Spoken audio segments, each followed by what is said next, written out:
वह उठने का क्या मतलब है? इस चीज़ को इस उदाहरण से समझें कि जैसे एक कमरा है, उसमें 10 मशीनें लगी हुई हैं और उनके ऑन होने का एक समय है, अर्थात एक-एक मशीन चलेगी। ठीक है? आप समझे? बिल्कुल 1 नंबर की अच्छी बात बता रहा हूँ। ये बात आपके समझ में आई, बात खत्म, आपकी चीज़ का सॉल्यूशन बिल्कुल बढ़िया एग्ज़ाम्पल से कि एक कमरे में 10 मशीन हैं और वो एक-एक मशीन ही ऑन होनी है। हो सकता है एक बार में 5 मशीन भी ऑन हो जाए, वो एक अलग बात है, लेकिन होगी एक मशीन ही पहले, एक मशीन ऑन हुई।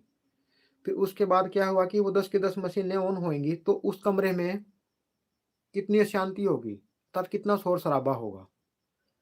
तो क्या उस शोर-शराबे में हम अच्छे से बैठ पाएँगे? अगर मान लिया कि बैठ पाए या खड़े हो पाए, ठीक है। तो क्या हमारा जो मन है वो उस कार्य वहाँ पे खड़ा होके कोई कार्य हम कर पाएँगे? नहीं कर पाएँगे। लेकिन जैसे ही एक मशीन चल रही है, उस कमरे में 10 मशीनें थी, मान लिया कि 1 मशीन चल रही है उस समय या 2 मशीनें चल रही हैं, लेकिन 10 नहीं चल रही, सिर्फ़ 2 चल रही हैं।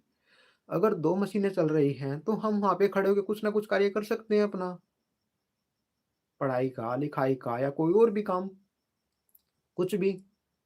लेकिन जैसे ही 10 मशीनें चलेंगी तो हम वो कार्य नहीं कर पाएँगे क्योंकि वहाँ पे मन परेशान हो जाएगा, बाहर के शोर-शराबे से। तो उसी प्रकार से ब्रह्म मुहूर्त है सुबह का समय कि जब हम